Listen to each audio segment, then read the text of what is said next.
Hi guys, this is वीवू and you are watching me on India raps guys. आज मेरे साथ में इंडस्ट्री के दो बहुत ही बहुचर्चित लोग बैठे हुए हैं। तो मिस्टर आशीष सर मेरे साथ में, मेरे ख्याल में ये पहली मेरी और आपकी पॉडकास्ट है। और अमित सर के साथ में तो आपने ऑलरेडी मुझे काफ़ी सारी वीडियोस में देखा हुआ है। So I just welcome both of you on my channel. Thanks and it's so grateful to be here. Like आप दोनों आए और मेरे चैनल में बता रहे। सो आज हम डिस्कस करने वाले हैं किसी एक अच्छे टॉपिक के बारे में। 2021 में आपके पास में बहुत सारी गाड़ियां हैं, ऐसी गाड़ियां हैं जो ऑलरेडी कनेक्टेड फीचर्स के साथ में आती हैं। आप आर्टिफिशियल इंटेलिजेंस के ऊपर ज़्यादा वर्क कर रही हैं। हम कुछ चूज्ड कार लेके आए हैं, वो जो वैल्यू फॉर मनी है, जो पीस ऑफ माइंड आपको देती हैं। तो 10 से 15 लाख रुपए के अंदर अंदर हर एक श्रेणी की गाड़ी हम लोग डिस्कस करने वाले हैं। आज सर स्टार्ट करते हैं सबसे पहले आपके साथ में। और आप लाइक इस इंडस्ट्री में काफ़ी पुराने हो, आपको जानते हो आप इस टॉपिक को बहुत अच्छी तरीके से। तो मैं चाहता हूँ कि आप एंट्री लेवल गाड़ियों से स्टार्ट करते हैं। हम लोग 800 से 1000 सीसी के आसपास जितनी भी गाड़ियाँ आ रही हैं, आपको क्या लगता है कि सर वैल्यू फॉर मनी गाड़ियाँ इनमें से कौन सी आपको लाइक अगर किसी को कंसल्ट करनी हो तो आप क्या? Well, I think इस टाइम पे the biggest best value for money proposition is definitely the Nissan Magnite.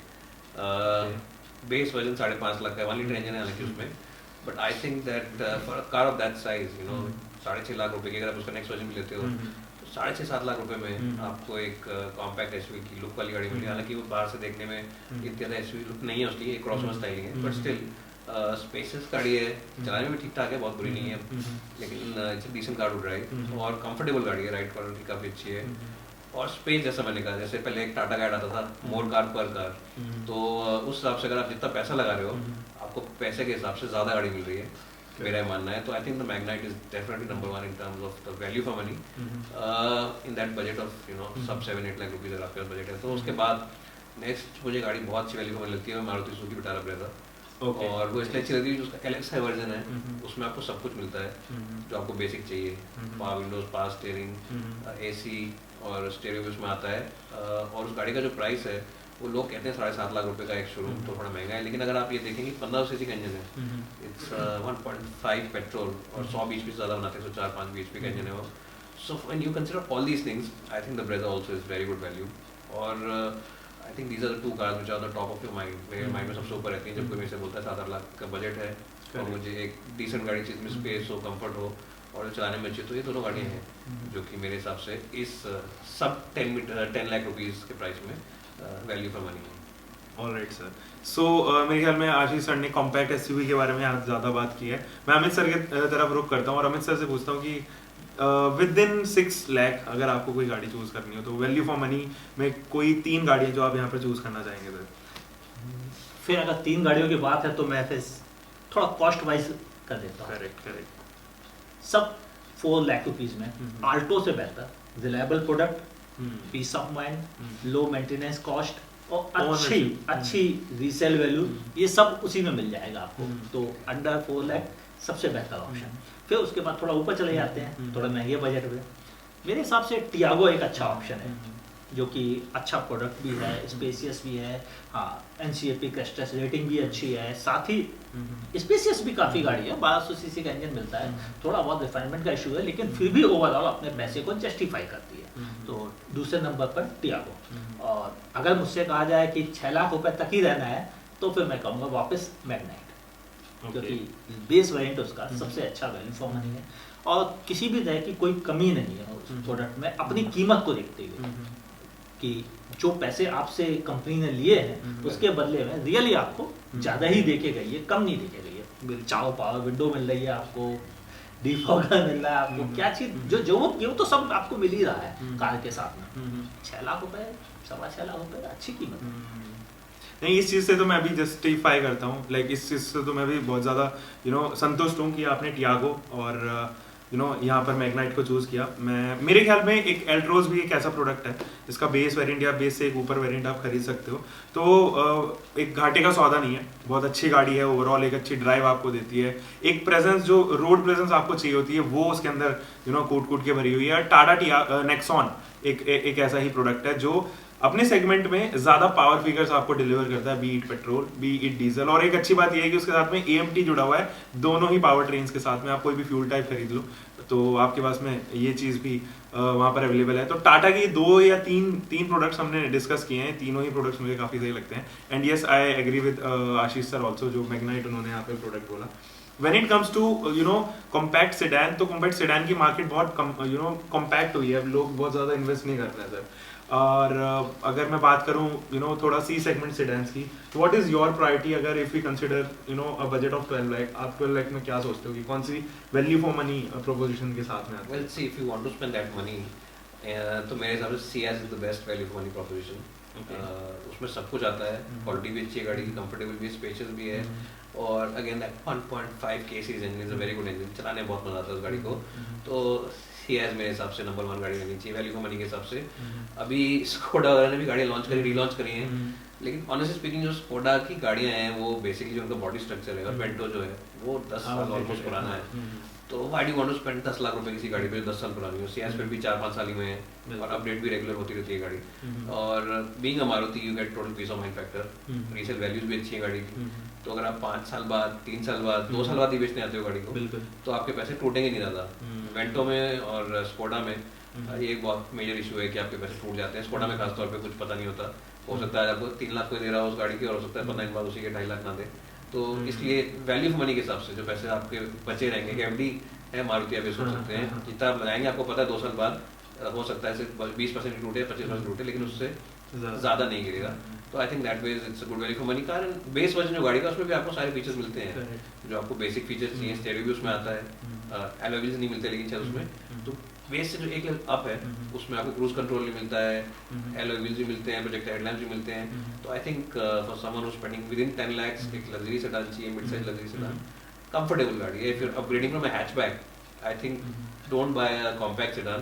1-1.5 lakh extra खर्च करके CS करेंगे तो वैल्यू फॉर मनी के हिसाब से बहुत अच्छा मेरे हिसाब से बाइंग प्रोपोजिशन है वो गाड़ी। ऑलराइट, अगर मेरी बात यहाँ पर की जाए सर, तो मेरे ख्याल में मेरी पर्सनल चॉइस होंडा सिटी को जाती है।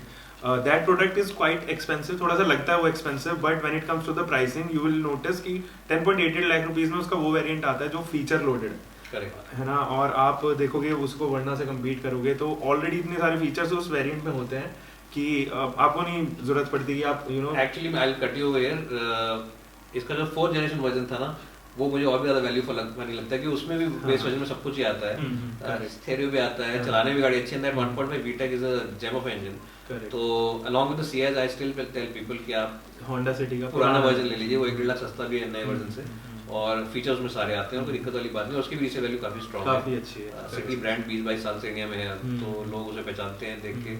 और एक मिडिल क्लास आदमी के लिए जो हमारी तरह है उसके लिए अभी भी सिटी इज द बेंचमार्क। एक सपना है कई लोगों का, जब स्कूल कॉलेज में होते थे तो हम भी कहते थे कि सिटी लेंगे तो एक लेवल आ जाएगा लाइफ में। तो एक इंसान जो एक स्विफ्ट से अपग्रेड कर रहा है, वैगनर से अपग्रेड कर रहा है, बिल्कुल उसके लिए एक होंडा सिटी लेना एक ब्रांड वैल्यू के हिसाब से, परसेप्शन वैल्यू के हिसाब से। और फिर जब पार्टी में जाते हो, कभी किसी की शादी में आते हो, तो आप बोलो किसी को आपने कौन सी गाड़ी नहीं खरीदी, सिटी खरीदी है, तो दूसरे इंसान को कहते हुए अच्छा लगता है कि होंडा सिटी लेके आया अगला। तो उस हिसाब से ब्रांड वैल्यू के हिसाब से भी I think it's a very good car. And even the 4th generation version is still worth buying मेरे हिसाब से। लुक्स भी उसके काफी अच्छे हैं। हाँ। और अगर आप साइज भी देखो, साइज भी काफी बड़ा हुआ है, स्पेस उसमें सबसे ज्यादा ऑफर किया जाता है, ये चीज मैं देखता हूँ। और ड्राइव के मामले में that is the amazing car that gives you such a drive, मतलब उसकी ड्राइव आप शायद एंजॉय करो, चाहे सिटी हो चाहे हाईवे हो, मतलब ये तो फॉर श्योर है। अमित सर आपका क्या कहना है इस C सेगमेंट सेडान के मामले में? C सेगमेंट सेडान में तो जरा कुछ ऑप्शन है नहीं, जितने ऑप्शन बचे हैं उनमें से लायबिलिटी का इशू है। दूसरी एक और चीज़ भी है कि अगर आउटडेटेड प्रोडक्ट लेते हैं तो वो बात नहीं है, आपको खुद ही मज़ा नहीं आएगा तो फिर दूसरों को क्या मज़ा आएगा। और गाड़ी एक बार खरीदी जाती है, कम से कम हम इंडियंस तो यही करते हैं, लाइफ टाइम इन्वेस्टमेंट समझ के कार में पैसे लगाते हैं। उस हिसाब से सियाज अच्छा वैल्यू फॉर मनी पैकेज में है कि अगर आपको सर्विस नेटवर्क अच्छा चाहिए तो वहाँ पर है, और अगर आपको एक अच्छा ब्रांड चाहिए जिसमें कि सब कुछ बढ़िया मिले आपको तो होंडा सिटी एक अच्छा ऑप्शन है। हाँ, मैं 4th जनरेशन के मुकाबले 5th जनरेशन को प्रेफर करता हूँ क्योंकि हमेशा नई चीज़ पहले से बेहतर होकर आती है। थोड़ा सा इंजन को लेकर मुझे शिकायत जरूर थी कि जब डुअल ओवरहेड कैमशाफ्ट आया तो नॉइज बढ़ गई, जबकि घटनी चाहिए थी उसको लॉजिकली, वो जरूर दिक्कत है। लेकिन ओवरऑल कार इतनी बड़ी हो गई, स्पेशियस हो गई है, अब एलेक्सा भी साथ में आ गया तो बैठ के अच्छा फील आता है 5th जनरेशन में।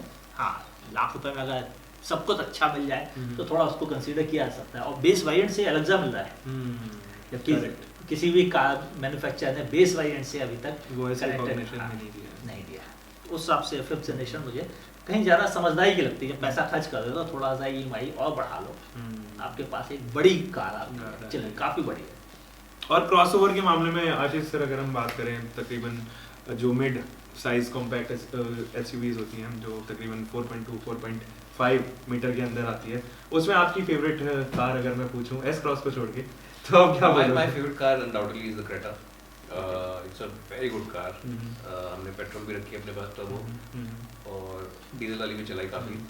आई थिंक उससे बढ़िया गाड़ी उस प्राइस रेंज में है नहीं। अगर आपके 10 से 15 लाख रुपए का बजट है और आपको एक नो टेंशन वाली गाड़ी चाहिए, ट्राई एंड टेस्टेड प्रोडक्ट चाहिए, Hyundai का सर्विस बैकअप चाहिए और एक फील गुड फैक्टर चाहिए। देखो 10-15 लाख खर्च कर रहे हैं आप, तो आपको ऐसी गाड़ी चाहिए जो उसमें बैठे तो आपको फील गुड फैक्टर है कि यार मैंने रोज गाड़ी भरते हम लगे कि मैंने 15 लाख लगाए हैं तो मैंने अच्छी गाड़ी में लगाया। तो उस हिसाब से उसका बेस वर्जन भी गुड वैल्यू फॉर मनी है।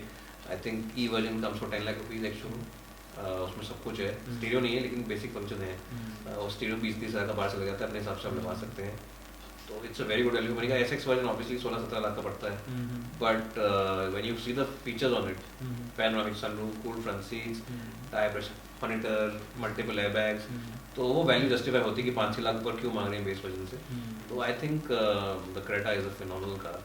एंड शुरू में हमें भी लगा था, जब लुक्स देखे थे हमने नई गाड़ी के 2020 में मार्च में, तो हमें भी फैक्ट्री जब गए थे तो देखा था, तो गाड़ी में हमने भी Hyundai को तब कहा था कि लुक्स ऐसे क्यों कर दी। लेकिन जब वो रोड पे दिखती है गाड़ी तो यू फिगर आउट की जो लुक है इसके, पिछली गाड़ी के मुकाबले बहुत अच्छे कर दिए हैं। Fact it looks very premium now. पिछली गाड़ी फिर भी एक मिड साइज एसयूवी लगती थी, ये गाड़ी एक लेवल अप एसयूवी लगती है दूसरे में, और बड़ी भी ज़्यादा लगती है पहले से, क्योंकि उसका कुछ डिज़ाइन ऐसा बना है कि हालांकि साइज में बहुत ज़्यादा फर्क नहीं है इसका लिमा पुरानी में, लेकिन देखने में भी लुक्स वेरी एक्सपेंसिव। और ऐसी गाड़ी बाहर खड़ी होकर के तो अच्छा भी लगता है। सही कह रहे हैं। कहते हुए अच्छा लगता है कि क्रेटा है मेरे पास, और दूसरा एक फील गुड फैक्टर है गाड़ी। तो Creta is undoubtedly my choice. जो भी कहता है 10 से 15 लाख के बजट में गाड़ी लेनी है तो उसमें क्रेटा ही सजेस्ट करते हैं। Correct sir. What's your point on this sir? सीधा बोलूं कि 100% मैं आशीष से एग्री, क्योंकि कुछ बचा नहीं कहने को। जो कहना था मेरे हिस्से का आशीष कह चुके हैं। क्रेटा बेहतरीन प्रोडक्ट है, चलाने वाले को भी अच्छा लगता है, दरवाजे पे खड़ी होती है तो भी अच्छी लगती है, और खरीदने वाले को भी लगता है कि उसने एक ऐसे प्रोडक्ट में इन्वेस्ट किया है जो जस्टिफाई करता है अपनी प्राइस को। और हाँ, स्टेटस सिंबल भी अच्छा खासा बन चुका है क्रेटा, तो क्यों इनकार किया जाए। एक और चीज़ है उनके पास, वो ये कि 5 इयर्स तक की वारंटी ऑप्शन है। अगर आपको कम चलना है तो 5 साल तक आपको वारंटी दे रहे हैं। वो तो कितना, हम इंडिया से एक्चुअल में कम चलते हैं, उस हिसाब से बहुत अच्छा ऑप्शन है। लंबे समय तक आप यूज कीजिए, कोई खर्चा नहीं। Correct sir. सो मेरे पॉइंट्स भी बिल्कुल मैच करते हैं आप दोनों से, बट इनफैक्ट मैं यहाँ पर एक और एंट्री देना चाहूँगा अपनी तरफ से, that is Seltos. And the looks जो सेल्टॉस के होते हैं वो मुझे ज़्यादा अट्रैक्ट करते हैं कंपैरेटिव क्रेटा। ये सब्जेक्टिव है, आई डोंट नो आपको इतना ज़्यादा पसंद आते होंगे सेल्टॉस के लुक्स की नहीं, but I am a real big fan of Seltos. The way you know it is designed, the way it is being engineered, although it uses the same platform, same chassis, same powertrain, same drivetrain, सब चीज़ same ही है, transmissions भी उसके अंदर same है, almost same features. Skeleton बस थोड़ा change हुआ है, स्केलेटन सेम है बट स्किन थोड़ी चेंज हुई है, बट ठीक है। मेरे को सेल्टॉस इज माई प्रायोरिटी है। एनीवे मैं एंड करता हूँ उसको, and this was all for today. और इस वीडियो में आपको अगर क्या क्या अच्छा लगा वो मुझे नीचे कमेंट सेक्शन में बता सकते हो। Ashish sir and Amit sir, you can just end this video. मेरी तरफ से बस यही कि आप देखते रहिए, और आपको कोई पसंद आए हमारा कंटेंट, कोई जानकारी ऐसी लगी हो जो आप शेयर करना चाहते हो, तो नीचे कमेंट सेक्शन में लिख दीजिएगा, और देखते रहिए। अगर मन करे आपका तो मेरे चैनल को भी सब्सक्राइब कर लीजिएगा। Thanks guys for watching, and thanks you for calling us here. आपने हम लोगों को काफ़ी अच्छे से बुलाया, बहुत दिनों से इनफैक्ट बुला रहे थे, तो मेरे को बड़ा अच्छा लगा आज ये कोलैब करके। And guys do comment on his channel, and also don't forget to go to Amit sir's channel and my channel also, and subscribe there also. Thanks for watching, and we'll see you in the next one. I will put the link in the description, you can check out these 2 channels also. So मिलते हैं guys एक और नई video के साथ में। Until for the next time, bye bye, take care and keep loving your car, drive safe guys.